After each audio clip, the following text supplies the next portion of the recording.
এই একটি শব্দই যেন রক্তহীন করে দেয়। মায়ের কোল থেকে ছিনিয়ে নেওয়া হাসি, বাবার চোখে নেমে আসা ঘোর অন্ধকার।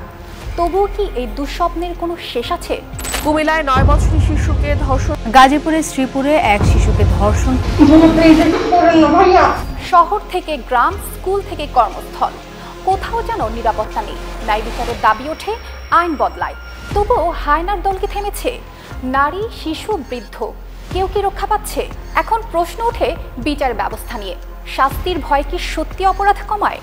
কোথাও কঠোর আইন, কোথাও মৃত্যুদণ্ড, আবার কোথাও বছরের পর বছর অপেক্ষা বিচারে। ধর্ষণের কোন দেশে কেমন বিচার হয়, চলুন জেনে নেওয়া যাক। মাঠের অলরাউন্ডার আমি, আর ঘরের allrounder Tylox. Tylox toilet cleaner, clean মানেই টাইলক্স।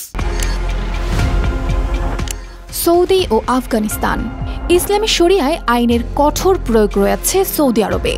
ধর্ষণের অপরাধ প্রমাণিত হলে দোষীকে জনসম্মুখে শিরচ্ছেদ করা হয়। আর আফগানিস্তানে সংক্ষিপ্ত বিচার কিন্তু কঠোর। অনেক সময় ধর্ষককে জনসম্মুখে গুলি করে মৃত্যুদণ্ড কার্যকর করা হয়।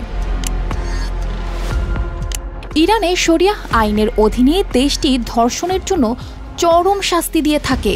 দোষী সাব্যস্ত হলে ফাঁসিতে ঝোলানো হয় বা পাথর ছুঁড়ে মৃত্যুদণ্ড কার্যকর করা হয়।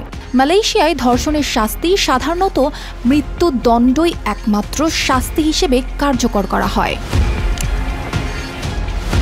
মিশরে ধর্ষণ একটি ফৌজদারি অপরাধ, যার শাস্তি যাবজ্জীবন কারাদণ্ড অথবা মৃত্যুদণ্ড পর্যন্ত হতে পারে। মামলার পরিস্থিতি ও অপরাধের গুরুত্ব অনুযায়ী আদালত চূড়ান্ত সিদ্ধান্ত নিয়ে থাকে। চীনে অভিযুক্তের বিরুদ্ধে মেডিকেল পরীক্ষায় প্রমাণ মিললে দীর্ঘ বিচারিক প্রক্রিয়ার প্রয়োজন হয় না। সরাসরি মৃত্যুদণ্ড বা পুরুষাঙ্গ কর্তন করে দেওয়ার বিধান রয়েছে। আর উত্তর কোরিয়ায় আইন শৃঙ্খলা নিয়ে অনেক আলোচনা রয়েছে। এর মধ্যে ধর্ষণের অপরাধে দোষী সাব্যস্ত হলে ফায়ারিং স্কোয়াডে মৃত্যুদণ্ড কার্যকর করা হয়। রাশিয়ায় ধর্ষণের অপরাধ প্রমাণিত হলে 20 বছর পর্যন্ত সশ্রম কারাদণ্ড দেওয়া হয়।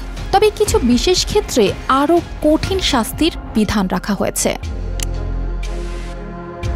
বিশ্বের সবচেয়ে ক্ষমতাধর দেশ হলেও যুক্তরাষ্ট্রে ধর্ষণের শাস্তি রাজ্যভেদে ভিন্ন।